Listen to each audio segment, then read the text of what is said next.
Манайх ерөөхдөө бол үндсэн ийм хоёр билдингтэй байхгүй юу? Тэгээд тэр талынхын билдинг бол ерөөхдөө бол яг манай яг өөрийнх энэлийн билдингийн нь зарим рент хийхин хийгээ зарим нь худалдаа авахын аваад зассан байгаа юм. Тэгэхээр ер нь бол өөртөөхөө зассан байгууламжтандаа бол оюутнууд авчдаг.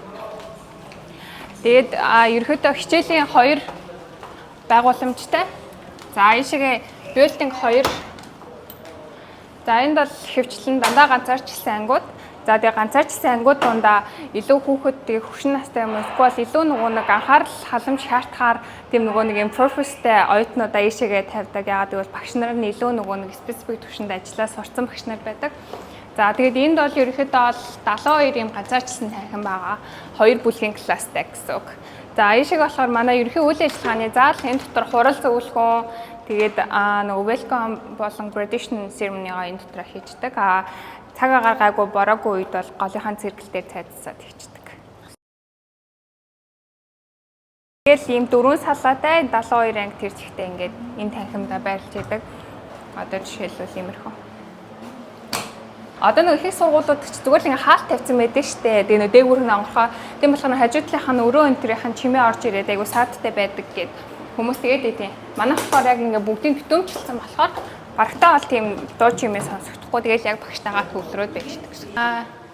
Ингээд ер нь 7 давхар. Би нөгөө билдингийн доторх нь хараалаа. Энэ ингээд 7 давхар, 1 давхартаа 8. Тэгээ дандаа оюутны байр. 1 давхартаа болохоор нөгөө нэг ганцаарчилж сууж хичээлээ идэг өрөө нь. Тэгээд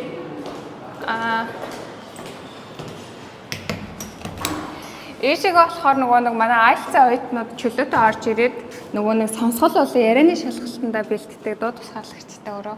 Тэгэл ер нь бол хоногийн 24 цаг оюутнууд маань чөлөөтэй ашиглаж болдог. Бүх өрөөнүүд нь Wi-Fi-тай.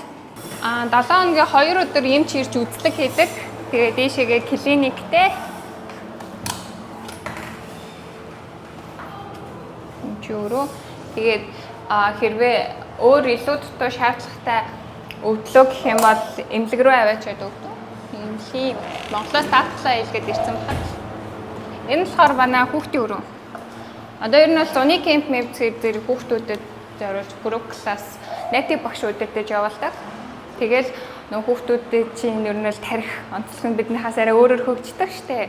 Тэгээд тийм болохоор энд зураг зурна, дуу, хөгжим гээд төвлөрдөр хуурын дээр тоглож сурна. Тэгэл янз янзын англи багштайгаа цуг хийх юм дөө. Шигээ манайх болохоор чөлөө цаг өнгөрүүлдэг хэсэг. Тэгээд ууж идэх. Мини бартай. Оюутнууд маань л яшаа өнгөө орж ирнэ. Тэгээд хэрвээ уух юм хумаах юм бол хөдөлтөж аваад байна. За эдгээр байгаа тоглоомнууд нь бол бүгдээрээ өнгөө хүмүүс болон одоо том хүмүүс оюутнууд маань чөлөө цаг өнгөрүүлдэг хэсэг. Тэгэл ер нь хичээлээс буцаад цагаа бол энд л тоглоал хийж идэх юм дөө. Билар тоглоал, сакс тоглоал тэгээд.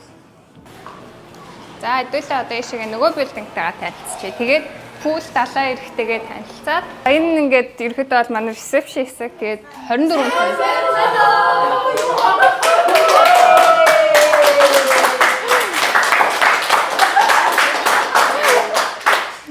За энэ бас суралцах дахиад нэг өрөөнд. За энэ хөвчлэн нөгөө багш нартайгаа орж ирээд санал бодлоо солилцоо багш нарыгаа уурж болдог байхгүй энэ танхимд. За энэ манай офис ийшээгээ манай ер нь бол бүх менежерүүд суудаг. Тэгээд ерөнхийдөө бол удирдлагын системийн захирал, ерөнхий менежер, 2 ахлах менежер, энэ манай нэг ахлах менежер. Тэгээд би тэгээд доороо туслах 7 менежертэй байгаа. Монгол, дахиад нэг Япон, тэгээд Вьетнам, маркетингийн менежер, Хятад, Тайван гээд улсуудаас нэг менежерүүд. Эндээ ингээд суугаал ажиллаа гээл тэгэл зохион байгуулалтанд орол байж идэг та. Одоо энэ бол яг ингээд цэвэр яг манай бүх өрөөнүүд нь бүгдээрээ манай билдинг. Тэгээд оюутнууд маань эндээс байж идэг. Тэгээ манай нөгөө барилга өөрөө юм параллел хэлбэртэй учраас ер нь 50 гаруй өрөөнд бүгдээрээ 70-аар хардаг.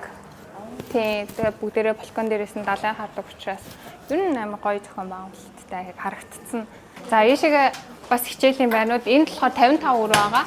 Тэгээ 2 бас group classтай. Тэгээ бас яг саянатай адилхан.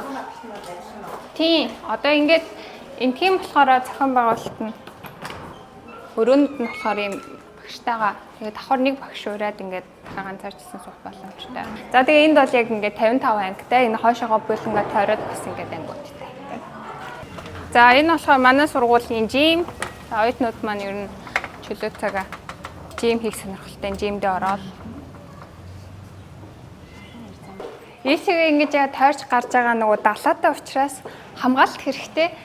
Тэгээд нөгөө нэг гарч орж байгаа оюутнууд бүртгэдэг ахгүй. Тэгэхгүй бол манай жуниорууд бас тэг гарч ороод далаа энэ төр орчих эрсдэлтэй байдаг учраас энд ингээ хамгаалагчтай байнга ингээд нөгөө бүртгэл хийгдээ явчихдаг. Тэр цаад хэсэгтээ болохоор ер нь нэлээд сэлдэг дайвинг хийдэг хүмүүстэй байсан 5 м-ийн гүнтэй. Тэгэд наашаага болохоор ер нь бол гулсуур мусууртай яг хүүхдүүд энжой хийхэд манай оюутнууд ер нь бол ихэвчлэн орой хичээлээ тарж орж ирчээ зүлгэн дээр ингээд юм хом дэвсэж байгаа хичээл ном хомоо ярилцаад юм хом идэж угаад тэгээ ус мусан цэлж гарч ирээд айгүй өрхөн энжой хийдэг.